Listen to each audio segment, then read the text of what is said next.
what's up with it? It's your boy Trap Boy Fred, Cool Money Entertainment. Seeing me checking in. And right now you tuning in Real Nigga Radio, TidyKings.com, huh? Chill.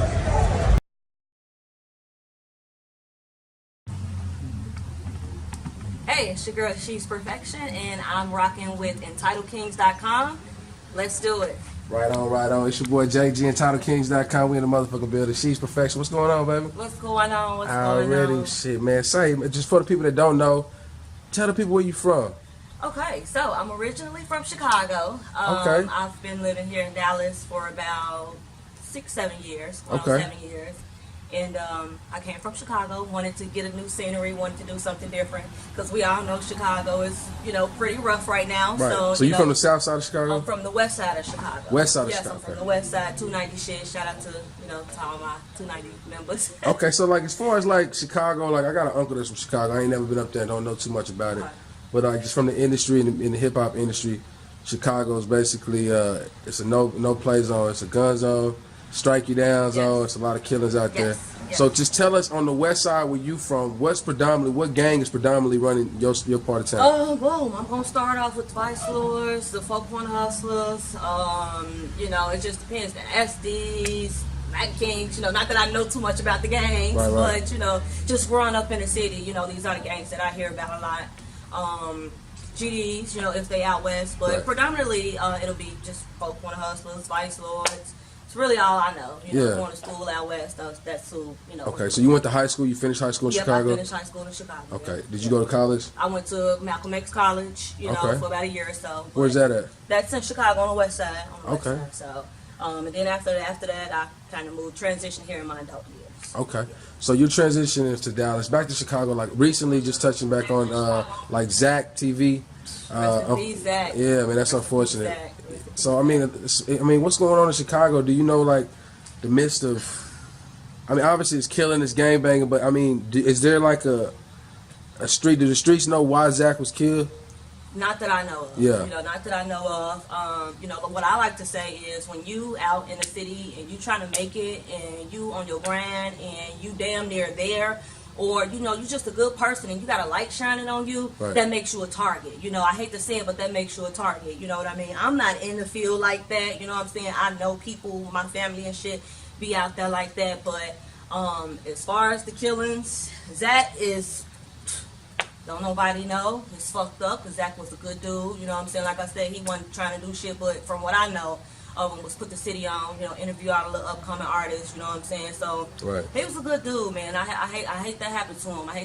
But hey, I hope they get to the bottom of that shit because he ain't deserve that shit, man. Really, man. RP, Zach TV. And like I say, Zach TV had a platform, something like what we trying to do as well, man. And it's hard when you going into these artists' hood. And a lot of these artists today, some of them are not about what they talk about, and some are, some are.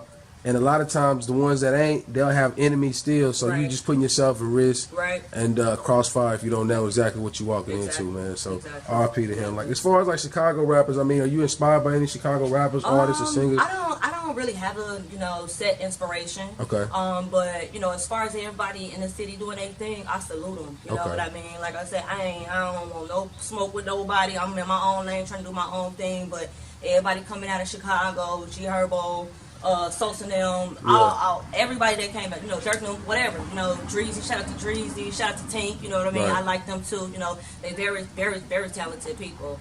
Do you feel like you can find yourself like kind of engaging into their type of way of making music, kind of influence into you?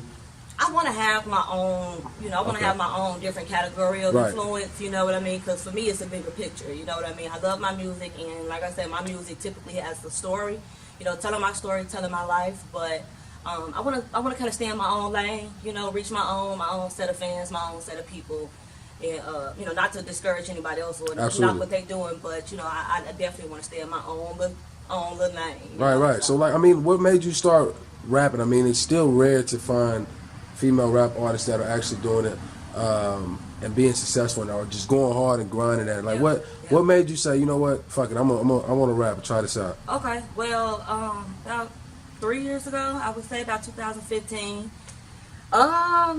I was on the phone with my homegirls, and when you talk to your girls, everybody got nigga problems. You know what I mean? Everybody, they nigga that did this, they nigga that did that. You know, with my own situation too. So, you know, me and my homegirl on the phone, and we talking, and she tell me like, you know, her nigga did something piss her off or whatever, and I'm like, girl, these niggas be out of control. And when I said that, literally at that moment when I said that, I'm like, these niggas be out of control. These niggas be out. And it kind of rung on me, like it kind of stuck with me. And I'm like, damn, do I got me a song here? Right. So, you know, I went back home and I took everybody's situation and everybody experienced what they do, and I put it in a single and I wrote it, and it came out so bomb. It came out like so 100, so real, so authentic. Yeah. Talking about, you know, current events, you know, from niggas from fucking Hoover Wars, niggas not having cars, not taking care of their kids.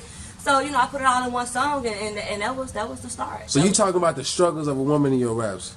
That too. As far as relationship struggles? Yes, absolutely, because I put it like this, you know, us as women, I feel like to some degree we do need to stick together, and I feel like, you know, us sticking together will help build each other, you know, as women, so that we can build better men. You know what I mean? Because I feel like it takes a better woman, a stronger woman, to be able to build a better man, instead of us always say, oh, these niggas ain't shit, they ain't on shit, you know. Yeah, granted, that's how they are, but us as women, I think we have power over, you know, our men being not shit. You know, I think we can come together and be strong, boss up as women, and get these niggas, get their head straight, get them on that shit. You know what I mean? That's Do you feel like women? Why do you feel like women are so against each other? Like they have a wall up against each other? I think social media. I think social media plays a big part in a lot of you know, people fucked up ways. You know what I mean?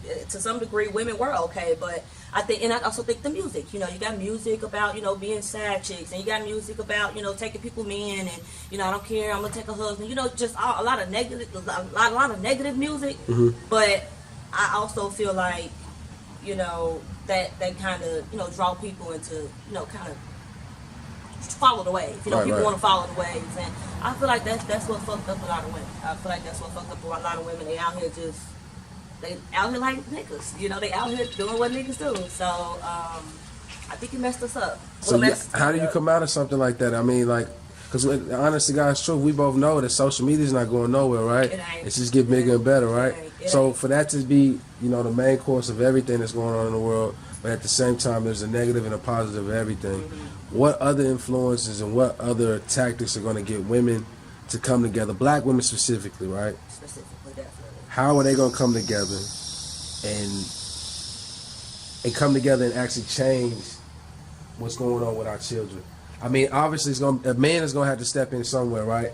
But at the same time, I feel like women are so strong, more stronger than men, mentally, right? And I just feel like, is there a way? Do you think that there's a possibility, or is there any other tactic that can get black women, that can get 100 black women in one room and discuss, you know, social issues and what's going on in the world? I think that it takes leaders. You know, it takes leaders, something like myself. You know, to be able to pull that off. Somebody who's, one, confident. Let's start with building each other's confidence, you know, because I think that has a big role in as to why, you know, women want to compete, and women want, you know, because they have insecurities and, you know, things like that. But I think that comes from men, you know, men hurting them and beating them down, and, you know, lowering their self-esteem. And I feel like, to some degree, you know, it's going to take a leader. It's going to take a strong, confident woman to be able to, you know, have a nice, you know, roundup of influence, to be able to, you know, talk to these women and let them know that, you know, it is enough for everybody, you know, enough to go around for everybody. You don't have to, you know, take somebody else nigga or fuck somebody else nigga or nothing like that. But I do feel like it's going to take leaders. It's going to take leaders, and it's going to take confident, strong, smart women to be able to pull that off. So what about for the men's side? For like, do you think it's like, unfortunately, black African American men are kind of put and stereotyped and put in a box to where they're limited to do only certain things. They're great at other things like sports, music, and creating other things as far as culture wise, and people mimic them off that, right? Mimic us all off that. So I understand. What do you think it's going to take for black men to get to that point to where, mainly in Chicago, to where you can sit cats down and tell them, like, listen, you killing somebody that look just like you, and it's not, I mean, for something that's going to be forever, as far as, you know, the GDs and the BDs and everything else that's going on with the vice lords, like, it's bigger than that. But do you think there's going to be a time to where we've already had our black president, right? Right. He's from Chicago. Right. Let's switch. Let me just transition into this question. It's crazy. Do you feel? And I'm kind of going left field from what I was just about to ask you, but do you feel like Obama couldn't really relate to Chicago problems because he wasn't in the streets of Chicago? Definitely. He don't know what it's like, growing up in the ghetto. You know what I mean? Struggling, not having food, not having clothes, not having water. You know what I mean? Like he don't. I don't think he's from what I know. I don't think he's experienced that life. And the majority of the black, like the black minorities in Chicago, that's what they go through. So I feel like he couldn't relate to that because he didn't grow up, living that type of lifestyle. Right. Even now, I don't.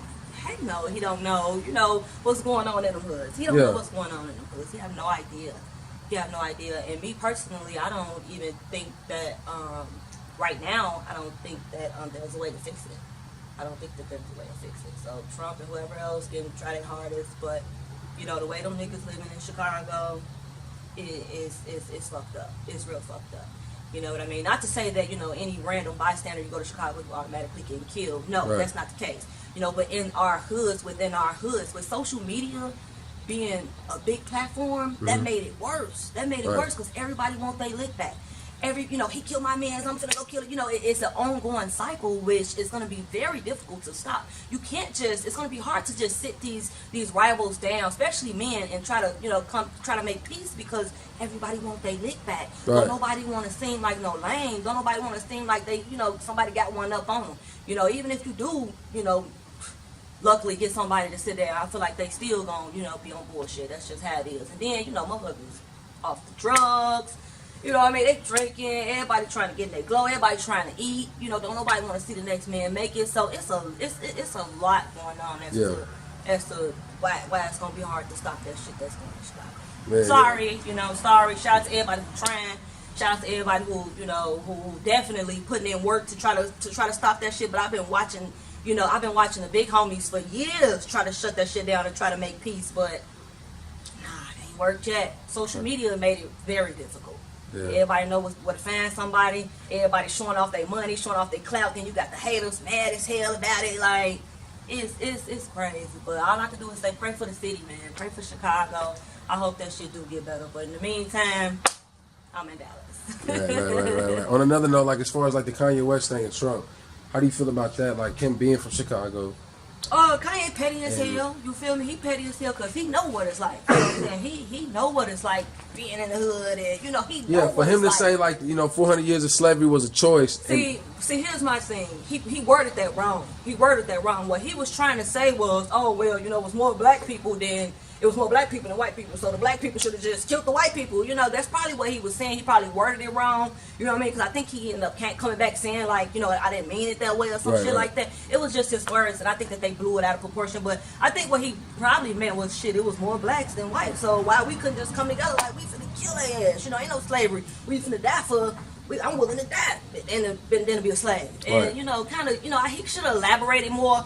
And I guess because he changed and he just, he is what he is, got that money and shit, so he can't really elaborate like how you would have a heart to heart from another motherfucker to the hood. He could have just elaborated a little more on some hood shit, but he tweaked shit, but he alright. I mean, do you think? With that being said, like for him to say like that, the blacks attack the whites. Obviously, we all want to do that, right? And they stop it at the same time, but like this. He's missing a part of them. If you that's like me taking you and dropping you in Dubai in a desert, right? And putting you in an environment that you've never seen, you never survived in, you're not used to. You understand what I'm saying? I'm the only something that's used to the person that took you there and dropped you there. So at some point, in order to get food, water, and care, help, you understand what I'm saying? Yeah. You're gonna have to come to me, even though I'm the one that put you out here. Right. You see what I'm saying? So like for somebody to be put in conditions like that. Fucked up. You know what I'm saying? That's where, and I think he should have elaborated a lot as well. Like for him to say, and he just dropped his album. A lot of people are gonna say that it was a publicity stunt for his album. If it was, it probably worked. You know what I'm saying? So at the same time, bigger than us. Yeah, it's way bigger. Know. But from him being from a Chicago, you being a fellow Chicago person, do you feel like he let the city down with that comment? Shit, yeah, he did. Because at the end of the day, nigga, you from where I'm from. You feel me? You from where I'm from, you know what it's like, you know what I mean? But like I said, we don't know what this man going through in his man. He obviously changed. He ain't what he was when he was living. You think it's the Kardashian curse? Could be. You know what I mean? Could be. Yeah, he changed a lot, man. That nigga, he came from South Side, East Side Chicago, so he changed. He could have definitely kept it authentic and kept it on some 100 shit with with the people, but.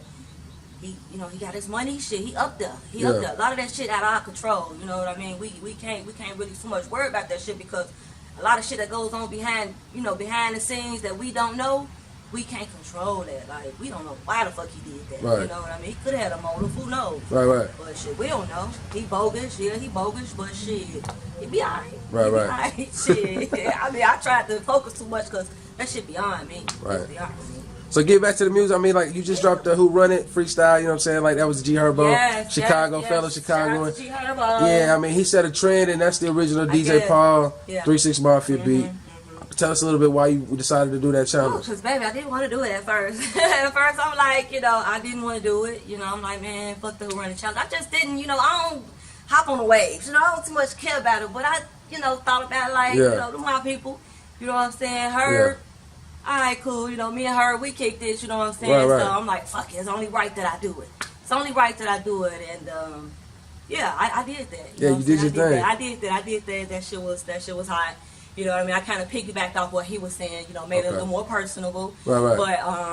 But yeah, I did it. I had to. Shit, Herb know what's up. Shit, Yeah. You know what I'm saying? I love me some Herb. It's my nigga, you know what I'm saying? With much respect, but it is what it is. Yeah, now I know you got a project, the Father's Day inmate475 Star Pound. It's a story behind that. It has to be like that's a specific number. You said Father's Day, which is coming up soon, man. Shout out to all the fathers, man. Happy Father's Day. Tell us a little bit about that. Man, that song, I wrote that song last year. I was 4-5 months pregnant. I went through some shit with my baby daddy. You know what I mean? Me and him, we was deeply involved. We purposely made a baby. And then when I decided that I wasn't gonna terminate that pregnancy, this nigga turned into a monster. When I say a monster, he turned into the devil. You know what I mean? It was like, damn, like nigga, you know what I mean? We been rocking. We've been rocking. And then when I told him like, "Show keep my baby, I'm gonna have my baby because this wasn't no mistake." And I own man. You know what I mean? I own man. I ain't finna play with God. I ain't finna do none of that. You know what I mean? So he turned into a monster. Cussed me out, bitch. Fuck you. Fuck that baby. I hope that baby die. And man, he went. Cool. I mean, let me say this. I mean, a lot of cats get into that mode and they'll say, "Oh, I want you to have an abortion and shit," because they're scared. Yeah, you understand what I'm saying? I get that. And a woman could get scared, and her mom or her aunt or your best friend might advise you the same thing, but you got to evaluate what you're doing at the same time. Your situation, you got to evaluate your heart. Exactly. Ultimately. Your heart and your relationship with God. Right. You know what I mean? And I try, wherever I can, not play with the Lord, I try to, I try not to. I try to do the right thing because ultimately I do have a good heart. I did make that sacrifice because that was something that I did. That was not a mistake, you know what I mean? So I made that sacrifice and gave life to my child. So how old is your child? My child, she's 10 months now. She's awesome, beautiful baby girl, and I'm so grateful for her. So grateful for her. Yeah. That's Bella. So, but yeah, I did that, and So when you transition, the emotions and your relationship troubles, you transition into, the Star Pound 475 inmate. Just tell us a little bit. Is he out? Is the baby father out? No.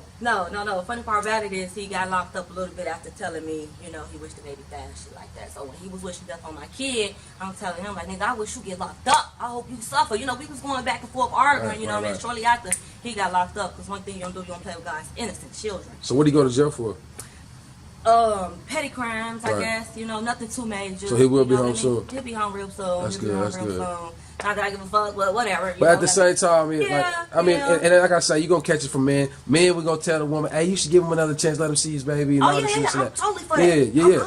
I'm a grown ass woman. Right. I've grown up with I got 8 brothers and sisters. My daddy been in the household with us my whole life. So you understand? Still with my mama. They've been married 40 years. Yeah. You know what I mean? So I get that. I would never do that. That's not my call. You know what I mean? That's not my call. That's not my say to say, whether or not. I believe in a higher power. My relationship with God is good. So that ain't my call. But You know, he eventually called, came around, you know, apologized, whatever. But it still didn't take away the fact that, you know, you hurt me. I was pregnant. You know, I was carrying your seed, your first and only seed. You know what I mean? And you set up here and you basically stunted on me. You know, like I was nothing. Like I was just some throwaway, which I never even imagined being in no situation like that because I'm a good girl. You know what I mean? I'm loyal. If I'm fucking with you, I'm fucking with you, and that's that. I ain't got no reason to try to pin no baby on. He tried to baby one his and all this other shit, but you know when he did that, that shit fucked me up, and shit, I had to write. So what you say? Like, kind of go over the lyrics. Like, what were you talking about the whole story? You just talking about the parts I'm talking about how he made me feel, you know, when he did that, you know what I mean? So it's like, you taking shots at my baby, you wishing death on my kid, now I'm finna get down on you. Now I'm finna expose you. You know, it ain't about, you know, personally, me and his situation, it's about, now I'm finna go in on you, and how much of a bitch you is, and how much of a hoe ass nigga you is. You ain't on shit, you ain't got shit, you got me fucked up. I ain't never gotta sit here and try to pin no baby on you, bro. I'm good. You know what I'm saying? I'm good in my life. So now, I'm finna let motherfuckers know how you rockin'. I'm finna let motherfuckers know how you rockin'. You fuck with the wrong, you know, you fuck with the wrong baby mama. And not only you, he got his mama involved, got his auntie involved. They attacking me and shit all on the internet. Yeah, that bastard baby, you know, going in on my kid, you know. So that shit pissed me off. It pissed me off. It hurted me so bad. And then, you know, throughout the whole pregnancy, he never called, never said nothing. Steady telling his people it ain't his kid. That shit pissed me off. So I had to expose him, bro. You a bum compared to me. I ain't gotta, you know, pin no baby on you, bro. I'm good. You know what I'm saying? I'm set. Do you feel like, why do you feel like emotionally, mainly, unfortunately, it's us as African American men that typically have those storylines with their child, unfortunately, right? Not knowing his situation, does he have both his parents? No. So he didn't have an influence of a man, probably, right? Well, yeah. So he doesn't know what a family looks like. It's not an excuse at all. Right. You understand what I'm saying? Like we can watch TV. We was watching Good Times. We was watching Martin, so we know How to Love Your Woman. We watch, you know, we watching the shows that came up in our culture. So we know what a family and a happy couple looks like, right? It's unfortunate, but I mean, it's like it starts with us. It starts with us as men, you know. Unfortunately, it's a lot of temptation. It's a lot of other stuff out here. You know, men get to a point to where they like, and get to that point to where that they responsibility is put in their lap and they don't know how to handle it. They fold, you know what I'm saying? They don't know how to boss up, take it for what it is, and you know, do the right thing, you know what I'm saying? And his situation probably was different, you know what I'm saying? He was on and off with his girl, you know what I mean? So who knows what he had going on at that time.